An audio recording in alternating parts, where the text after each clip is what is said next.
Will the real Brad Garlinghouse please stand up? Please stand up. Please stand up.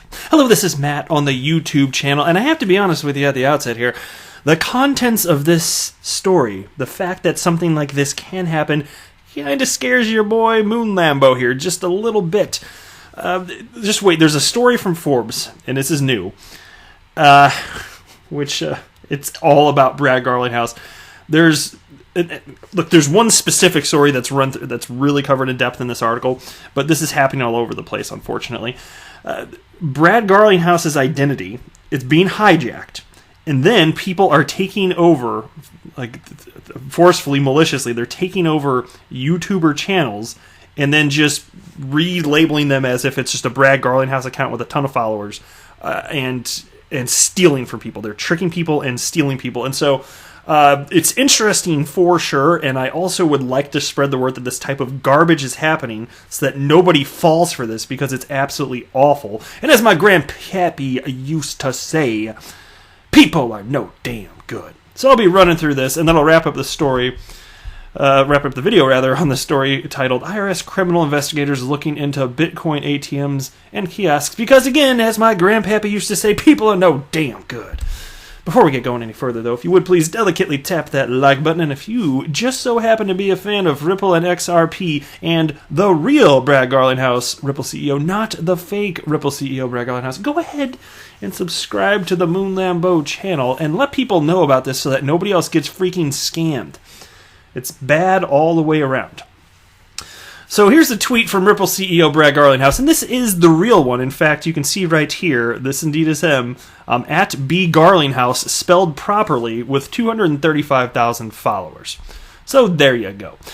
And here's what he tweeted out, which caught my attention. Why are we still playing whack-a-mole with these bad actors? It took YouTube a week to take action, and there are still 35-plus users impersonating me, some of whom I asked to have removed a month ago. Still shocked at the inability of these companies to police their own platforms. And what was that tweet about? Well, it was a retweet of something from somebody named Paul Tassi, who tweeted this out. Actually, I don't think I'm familiar with Paul. I read about video games. So this is I'm sorry. He must have been the one that wrote this actual article. I just didn't remember. Yeah, there we go. It is. I just didn't remember the name. Anyway, a YouTuber with 350,000 subscribers was hacked. YouTube verified his hacker via Forbes. And so Paul Tassi, Forbes writer, covered this. And here you can see Brad Garlinghouse. By the way, see the little check mark right there? This makes it all the more amazing. I'm not even kidding you. This is a verified account. Yes, this is a verified Brad Garlinghouse account, which is fake, even though it's verified, with 355,000 subscribers. You can't even make this stuff up, right? So take a look at this. I want to run through this whole thing with you. This is astonishing. My first interaction with Marco Style was him telling me I was wrong. I don't remember what about Ubisoft's The Division we were arguing about specifically, but I heard my name come up on his YouTube video about how I had the wrong take on some issue or another in a recent article. Probably The Dark Zone, if I had to guess. So this is all about video games and stuff, right? For those not to know. 3 years later, the now 24-year-old Marco has grown his gaming channel substantially. Still probably best known for his Division content. He's also branched into Destiny as of late, and these are video games, and his YouTube channel has swelled to 350,000 subscribers. That, to me, is massive. Anyway, and he almost lost it all in an instant.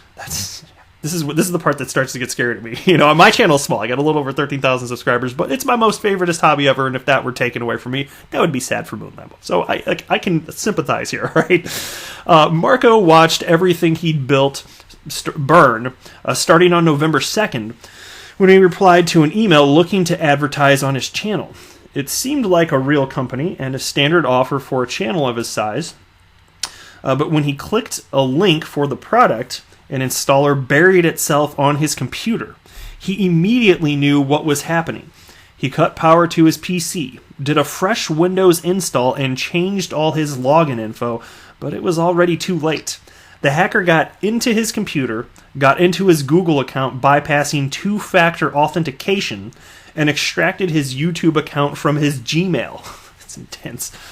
He also lost his Twitch, but was able to regain control of it manually fairly quickly.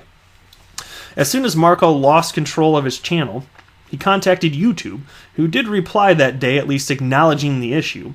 But at that point, the hacker was still in constant motion. Marco's channel was sold on a Russian website for hacked YouTube channels, which is a thing that exists in 2019. And I have to tell you, as soon as I read that, it just is like where's the little brain exploding emoji? Like that my head become explode. Like that's basically what happened right there. The fact that that's a thing. There's a Russian website specifically for hacked YouTube channels. What the hell? All his videos were taken down. His profile was changed to read Brad Garlinghouse, with the name and picture of the real-life CEO of fintech company Ripple. Well, at least they, to make it seem more legit, at least they didn't write Brad Garlington, right? So anyway, 5 days later, YouTube still had not blocked the hacker's access or let Marco know what was happening.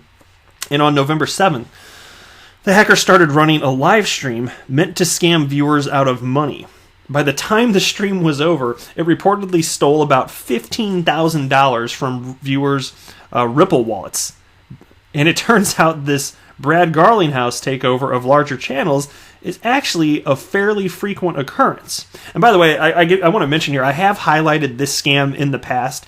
And it wasn't this account that I came across, but there was another that was doing this exact same thing. It was a fake Brad Garlinghouse account on YouTube. And I clicked on the thing, and I knew it was a scam. Like, it was already all over my Twitter feed, and so I just clicked on it. I just wanted to see what the hell was going on with it. And there was there was a little link, or what do you call it? Why is my brain, like, sometimes my brain forgets obvious things. The key, or the address. The address is the word I'm looking for. The XRP address. Sorry, guys. Give me a break, though. There's an XRP address that you could send to the scammer. It says, send X amount of XRP, and they'll send way more back, which is obviously a clear sign that it's a scam. But that's what the scam is, all right? And so, but it was funny, though. The scam's not funny at all. But it was funny to me because, like, there was an actual interview of Brad Garlinghouse streaming live on the channel, and then started listening to it, and it caught my attention, and like a few minutes passed, and I was like, oh my god, I'm sitting here listening to a scammer channel. I just got engrossed in the actual interview. And so I kind of chuckled to myself about that. But nonetheless, it was actually a scammer channel, and I mentioned this on my channel in the past. So take a look here. So I guess this must be just like a phone screen grab here, or maybe it's a tablet, I don't know, whatever. But you just type in Brad Garlinghouse and look at all these channels that pop up of Brad Garlinghouse. 184,000 subscribers, 15,100 subscribers, 165,000 subscribers, 97,900 subscribers, 259,000 subscribers, 2,780 subscribers. These are all Brad Garlinghouse accounts. They're all fake, and they're all scamming people. This is astonishing. So anyway, I know that I'm not on the top of the list when it comes to channel size, Marco told me, so I accepted that it would probably take more time for things to get sorted. But when there was a scam going on my channel that did not get taken down for 24 hours, I got pretty stressed out. What if my viewers think it's me and get scammed? What if those viewers go to the police and report that a channel called Marco Style scammed them? How can YouTube remove videos far quicker for far less, while an illegal scam with thousands of reports is allowed to stay up? The hack and scam wasn't even the strangest part of the entire ordeal. Rather, the most baffling moment came when Brad Garlinghouse, the clearly fake identity of a clearly hacked YouTube channel, actually managed to earn a verification badge from YouTube, something Marco had attempted to get for ages but never was given. Marco documented the entire unfolding saga of Twitter, where it attracted the attention of fellow YouTubers of various sizes, from a Glad to Dado to Keemstar. Eventually, it caught the eye of Ryan Fwiz Wyatt, global head of gaming at YouTube, and an actual end finally started to feel like it was forthcoming on November 9th, with YouTube getting back in touch and appearing to prioritize a fix. It took until yesterday, November 13th, for Marco Style to get control of his channel again and see his videos restored, 11 days after the hack had started. It's not clear how long it might have taken if Marco had a smaller channel, or if others hadn't started making noise about it on social media, but it was nearly an utter catastrophe for a content creator where everything he'd spent years building could seemingly be wiped out from one simple click. I've thought a lot about how my YouTube career could come to an end at one point, Marco said. Maybe the game I'd play simply wouldn't have a big enough audience. Maybe I'd grow bored of it. Or maybe at one point I just fall off because the type of content I make doesn't get pushed through YouTube, and in those cases, I'd sort of be fine with it, because then at least I tried and ended up not being good enough. But to go down like this, where I was about to do better than ever before with my Destiny 2 content, and about to blow up, at least I thought so, I could be wrong, and then have my channel get hacked and destroyed, that is just infuriating. And I have to tell you, even just me running this small channel, 13,000 subscribers as a hobby, that is absolutely terrifying. If I can just be honest with you and just be a real human with you, the concept of that is terrifying. So I'm just going to never click links. Is that okay? Can I just do that? I don't want this to happen. That's why the only official ways to communicate with Moon Lambo is, well, you can leave comments on YouTube, but other than that, it's just Twitter. Go to my official Twitter account. And right now, that's all I have, because this type of thing has been scary to me for some time. And now that I'm seeing something like this actually happen to, especially to a channel of that size, I'm like, whoa. Marco is certainly not the first YouTuber to get hacked, but it was a higher profile case and one that still took a substantial amount of time to be resolved, considering how quickly YouTube often takes action on other channels for various offenses. To get its side of the story, I first spoke with Ryan Wyatt, who referred me to YouTube PR, and I sent them a laundry list of questions regarding how to better protect accounts and report hijackings, but also about why this wasn't flagged when the hacker was carving through the channel, why it took so long to regain control and fix the account, and how on earth the hacker managed to actually get verified as all this was happening. YouTube sent me back only the following statement the day Marco's channel was restored. We take account security very seriously and regularly notify users when we detect suspicious activity. We encourage users to enable two-factor authentication as part of Google's account security checkup, which decreases the risk of hacking. If a user has reason to believe their account was compromised, they can notify our team to secure the account and regain control. Pretty generic sounding, is it not? Indeed. So anyway, this is, in fact, word-for-word identical to a statement they sent to Forbes over a month ago for a different story we wrote about an increased rise in spear phishing attacks, similar to the one that affected Marco. It is par for the course for YouTube, which operates in a black box most of the time. Cryptic answers, if any, with most of the responsibility directed at the user, not the platform that should be helping protect them.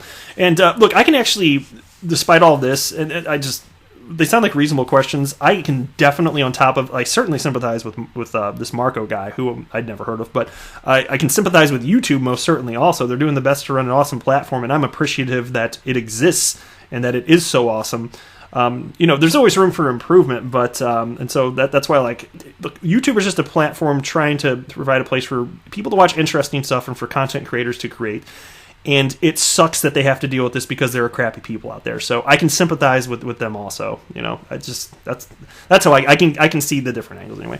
But Marco did get his account back. That's a happy ending, at least. He's relieved and is just happy the ordeal is over. And he expressed in a recent comeback video posted to his channel. So there you go. Nutso stuff. I am glad that he got his channel back, because that'd just be so sad if it wasn't set right.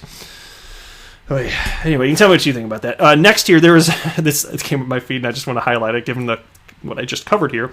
This is from Niklas on Twitter here, at Niklas Sheets, and he tweeted this out. I can't believe no one took me up on their opportunity to give me 1,000 XRP with the knowledge they won't get 10,000 XRP in return, which is obviously facetious. It's a joke, and he's got the little wacky-looking emoji face here, but it kind of made me laugh because I was like, yeah, exactly. Don't fall for this stuff. If you have to send XRP to get more XRP, just think rationally, why would I have to do this to get more XRP? Why couldn't they just send me XRP without me giving them XRP? Don't fall for this, It's just somebody trying to scam you. So please spread the word about this type of thing. Share this video if you're willing to. Okay, and then here's the last piece for this, and I better wrap up. I don't want to go too long, but Cointelegraph. IRS criminal investigators looking into Bitcoin ATMs and kiosks because, again, as my grandpappy used to say, people are no damn good. United States Internal Revenue Service, IRS, Criminal Investigation Chief John Ford said that the regulator is looking into potential tax issues caused by Bitcoin ATMs and kiosks. According to Bloomberg Law, on November 15th, Fort said that the IRS is collaborating with law enforcement to investigate illicit uses of new technologies like cryptocurrencies, stating, quote, "We're looking at those and the ones that may or may not be connected to bank accounts. In other words, if you can walk in, put cash in, and get Bitcoin out, obviously we're interested potentially in the person using the kiosk and what the source of the fund is, but also in the operators of the kiosks." According to Coin ATM Radar, there are 4,129 Bitcoin ATMs and tellers in the United States that enable users to buy and or sell cryptocurrencies in exchange for a fee. Bloomberg claims that there is one such machine in every major U.S. city. Fort explained that such services are required to conform to Know Your Customer, that's KYC, rules. And there's a quote, "They're required to abide by the same Know Your Customer anti-money laundering regulations, and we believe some have varying levels of adherence to those regulations." And as Cointelegraph reported a month ago, Bitcoin ATM firm Bitstop installed one of its machines at the Miami International Airport, suggesting that Bitcoin is useful to move money when traveling. Yeah, you'd have to do it yourself, and then be cool with the slowness of the Bitcoin blockchain. But hey, if people are getting real utility with crypto to any degree, super duper. But Bitcoin is just not the best way to move money around the planet. But there you go. That's it for this video. I am not a financial advisor. Do not buy or sell anything, because of anything that I say or write, that would be a very, very, very bad idea. Until next time, to the moon, Lambo!